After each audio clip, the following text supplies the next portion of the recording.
20 సంవత్సరాలు ఆమెతో కాపురం చేసినా సరే అతనికి ఆ బంధం గుర్తు రాలేదు. అతి కిరాతకంగా, అతి దారుణంగా చరిత్రలో ఎవరు ఏ భార్యను ఆ విధంగా చేయనంత దారుణంగా అయితే హతమార్చాడు మాజీ జవాన్ గురుమూర్తి.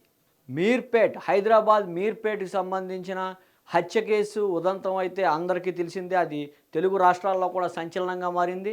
అయితే ఇందులో గురుమూర్తితో పాటు మరో ముగ్గురు హత్యలో సహకరించారు అంటూ కూడా పోలీసులు విచారణ అయితే చేపట్టడం జరుగుతుంది.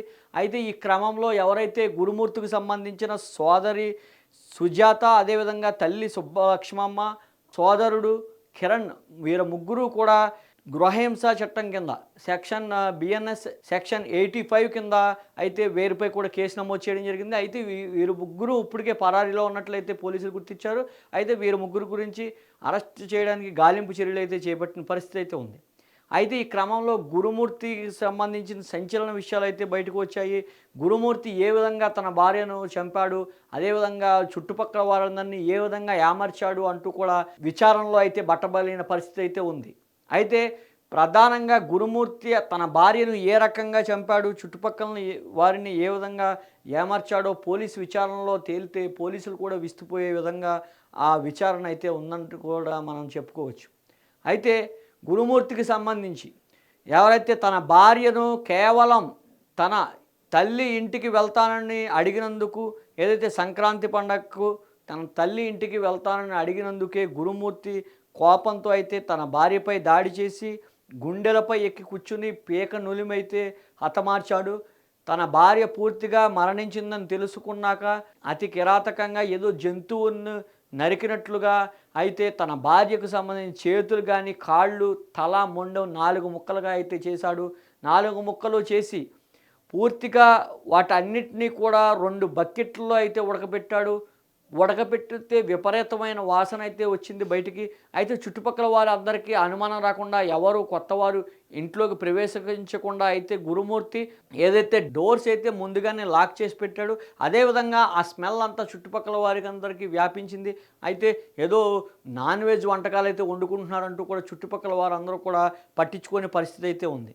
అయితే ఈ క్రమంలో గురుమూర్తి ఉడకబెట్టిన తర్వాత ఎముకలను అయితే కాల్చి పొడి చేసి ఆ పొడిని తీసుకెళ్ళి మీర్పేట్ పెద్ద చెరువులో అయితే కలిపేశాడు. అయితే ఇంత కిరాతకంగా, ఇంత దారుణంగా ఎందుకు హతమార్చవలసి వచ్చింది అని పోలీసులు అడగగా, కేవలం తన అత్తగారింటికి వెళ్తానని తన భార్య అడిగినందుకే చంపానంటూ కూడా గురుమూర్తి నేరుగా చెప్పడం జరిగింది. అయితే ఈ కథనం ముందుగా అయితే గురుమూర్తి అయితే పక్కా పథకం ప్రకారమే చేసినట్లయితే పోలీసులు గుర్తించారు. ఏదైతే ముందు రోజే తన పిల్లలందరినీ కూడా తన సోదరి ఇంటికి పంపించడం, అదేవిధంగా తన భార్యతోనే తను ఇంటికి రావడం, హత్య అనంతరం తను చేయవలసిన కార్యక్రమాలన్నీ కూడా చేసిన తరువాత పిల్లలను మళ్ళా వెళ్ళి అదే ఇంటికి తీసుకురావడం, అదే ఇంటికి తన తండ్రిని తల్లి ఏది అని అడగగా తన తల్లిపై అయితే చెడుగా మాటలు చెప్పడం, తన తల్లికి సంబంధించిన వివిధ తిట్టడం, అదేవిధంగా వివిధ రకాలైన అపోహలు తను వేరేవాడితో ఉందని రకరకాలుగా అయితే అతను చెప్పడం జరిగిందంటూ కూడా సమాచారం అందుతుంది. ఈ క్రమంలో తన పిల్లలైతే వాసన వస్తుంది అంటున్నా సరే కూడా అది ఏమి కాదు వాసన అంటూ కూడా వారిని యామార్చి తిరిగి తన సోదరి ఇంటికి తీసుకెళ్ళి విడిచిపెట్టడం జరిగింది.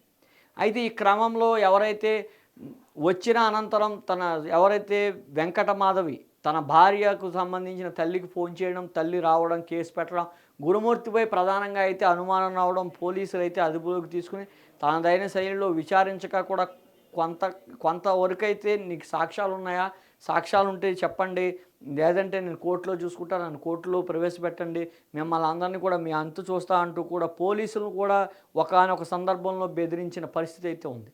అయితే ప్రధానంగా గురుమూర్తికి ఈ హత్యకు సంబంధించిన ఐడియా ఏ విధంగా వచ్చిందంటే కనుక, సూక్ష్మదర్శిని అనే కన్నడ ఫిల్మ్ తను చూశానని, ఆ పథకం ప్రకారమే తను చేశారంటూ కూడా పోలీసు విచారణలో చెప్పడం జరిగింది. అయితే సూక్ష్మదర్శినికి సంబంధించిన డైరెక్టర్లు అందరూ కూడా ఏదో క్రియేటివ్గా సినిమాలు తీద్దాం అనుకుంటారు, కానీ ఇటువంటి క్రిమినల్స్ అయితే వేరే మార్గాన్ని చూపే మార్గదర్శకాలుగా అయితే మారుతున్నాయంటూ కూడా పలువురు విమర్శలు చేస్తున్నారు. అయితే మీ కామెంట్ ఏంటి? ఒక సినిమా చూసి ఈ రకంగా చేయొచ్చా? మీరేమనుకుంటున్నారు? కామెంట్ రూపంలో అయితే ఖచ్చితంగా తెలియజేయండి. అయితే ఎట్టకేలకు అయితే గురుమూర్తికి సంబంధించిన కేసు అయితే సుఖాంతమైందనే చెప్పాలి. కేవలం గురుమూర్తే కాదు, గురుమూర్తికి ఇండైరెక్ట్‌గా ఎవరైతే ఈ హత్యకు సహకరించారో ముందుగానే తన కుటుంబ సభ్యులకు పూర్తి వివరాలు తెలుసన్నట్లు కూడా పోలీసుల విచారణలో తెలిసింది. అయితే ఈ క్రమంలో తన సోదరిని గానీ, సోదరుడు కిరణ్ గానీ, అదేవిధంగా తల్లి సుబ్బలక్ష్మి గానీ వీరందరూ కూడా ప్రస్తుతం పరారీలో ఉన్నట్లయితే తెలుస్తుంది. వీరందరిపై కూడా ఎఫ్ఐఆర్‌లో కేసు నమోదు చేయడం జరిగింది. అయితే ఇది పథకం ప్రకారమే పక్కా ప్లాన్‌తో అయితే గురుమూర్తి చేశాడన్నట్లుగా పోలీసులు విచారణ అయితే పూర్తి చేశారు. అయితే గురుమూర్తి లాంటి మృగాలు కేవలం సమాజంలో ఇలాగ విపరీతమైన పోకడలు, హత్యాయత్నాలు ఈ రకంగా ఒక సినిమా చూసి కూడా హత్య చేయొచ్చా? ఎంత దారుణంగా ఎవరైతే తన కట్టుకున్న భార్య ఉందో సుమారు 20 సంవత్సరాల నుంచి తను ఆమెతో ఉంటున్నా సరే ఎటువంటి బంధం లేకుండా ఎంత దారుణంగా అయితే గురుమూర్తి హత్య అయితే చేశాడు. అయితే దీనికి సంబంధించిన పోలీసులు అయితే ప్రస్తుతం అయితే విచారణ అయితే ఆల్మోస్ట్ పూర్తి చేసినట్లయితేగానే తెలుపుతున్నారు. అతన్ని రిమాండ్‌కి తరలించడమే కాకుండా ఎవరైతే తనను సహకరించిన కుటుంబ సభ్యులను కూడా తొందరలోనే రిమాండ్‌కి తరలిస్తామంటూ కూడా పోలీసులు చెప్తడం జరుగుతుంది. ఏదైతే మీర్పేట్ పెద్ద చెరువులో అయితే తను కలిపిన సంగతి అయితే సీన్ రీకన్‌స్ట్రక్షన్‌లో అయితే పోలీసులకు కూడా కొంత ఏవైతే సంబంధించిన శరీర భాగాలు సంబంధించినవి అయితే దొరికాయి. అదేవిధంగా ఏదైతే అల్ట్రాటెక్ బ్లూ రేస్‌కి సంబంధించిన పోలీసులు కొత్త టెక్నాలజీతో అయితే తన ఇంట్లో ఉన్న లైట్‌గా మాంసపు ముద్దలు, అదేవిధంగా తల వెంట్రుకలు లాంటివి కూడా పోలీసులు గుర్తించి ఫోరెన్సిక్‌కి దొరికిన తర్వాతే అయితే గురుమూర్తి నోరు విప్పడం జరిగింది. అదేవిధంగా సీన్ రీకన్‌స్ట్రక్షన్ అయితే పూర్తి చేశారు పోలీసులు. ఏదైతే పెద్ద చెరువు ఉందో, పెద్ద చెరువు వద్ద అయితే కొంత మృతదేహానికి సంబంధించిన భాగాలు కూడా దొరికాయి. పక్కా ఆధారాలతో ఇటు సైంటిఫిక్ ఎవిడెన్స్, అదేవిధంగా భౌతిక కాయం కూడా పూర్తిగా పోలీసులు అయితే చేజిక్కించుకున్నారు. గురుమూర్తికి సంబంధించిన అన్ని ఆధారాలతో అయితే గురుమూర్తికి ఏ విధంగా శిక్ష పడుతుందో ఖచ్చితంగా అన్ని రకాల ఆధారాలతో పోలీసులు అయితే ముందుకు వెళ్ళారు ఈ సంఘటనలోనైతే మనం చెప్పుకోవచ్చు. అయితే మనం చూడొచ్చు, ఈ రకంగా మాజీ జవాన్ అయ్యుండి ఒక బాధ్యత గల జవాను, సైనికుడు, సైన్యంలో చేసిన వ్యక్తి తన భార్యను ఎంత దారుణంగా సినిమాలు చూసి ఐడియాను ఉపయోగించి సినిమాలో ఏ విధంగా అయితే ఐడియా ఉపయోగించారో అదేవిధంగా శవాన్ని ఏ రకంగా మాయం చేయాలో అంటూ కూడా ఐడియాలు ఉపయోగించడం, అదేవిధంగా ఒక బాధ్యత గల జవాన్ నుంచి కూడా రిటైర్డ్ అయ్యి కూడా ఈ రకంగా గురుమూర్తి ఈ రకంగా పాల్పడ్డాడంటే కూడా చుట్టుపక్కల వారందరూ కూడా ఆశ్చర్యపోయే పరిస్థితి. మామూలుగా ఉన్న సమయంలో అయితే ఖచ్చితంగా గురుమూర్తి తన పనేదో తను చేసుకుని సైలెంట్గా ఇంటికి వచ్చే రకం తప్ప ఎవరితోనూ కూడా పూర్తిగా మాట్లాడే వ్యక్తి కాదంటూ కూడా తెలుస్తుంది. అదేవిధంగా అతను సైలెంట్గా ఉంటూనే తన భార్యకు సంబంధించిన ప్రధానంగా అయితే కక్ష పెంచుకున్నట్లయితే తెలుస్తోంది. ఏదైతే తన భార్యకు తన తల్లిదండ్రుల వద్ద అయితే ఒక పంచాయతీ చేశారు. గురుమూర్తి చేస్తున్న కొన్ని పద్ధతులైతే తన భార్యకైతే నచ్చట్లేదు. గురుమూర్తికి మరొక సంబంధం ఉన్నట్లు కూడా భార్య గుర్తించింది. ఈ నేపథ్యంలోనే తన తండ్రి దగ్గరికైతే గురుమూర్తిని తీసుకువెళ్ళింది. అదేవిధంగా పెద్దలు ఎవరైతే ఉంటారో ఆ ఊరికి సంబంధించిన పెద్దలు అయితే గురుమూర్తిని మందలించడం జరిగింది.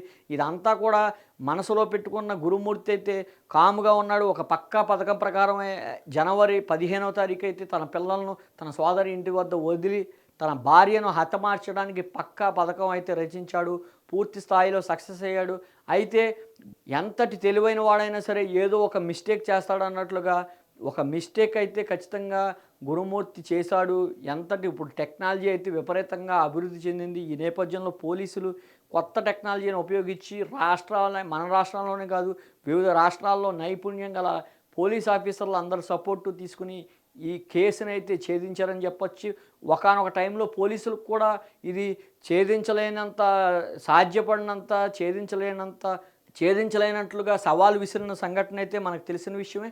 అయితే ఈ నేపథ్యంలో పోలీసులైతే ఖచ్చితంగా పోలీసులకు సాధ్యపడింది ఏది ఉండదు. ఖచ్చితంగా ఈ కేసుతో అయితే సాధించి నిరూపించినట్లుగా అయితే అందరూ హర్షం వ్యక్తం చేస్తున్నా గురుమూర్తి లాంటి మృగాలకు ఖచ్చితంగా శిక్ష పడాలని అయితే అటు ప్రజలు సైతం భావిస్తున్నారు.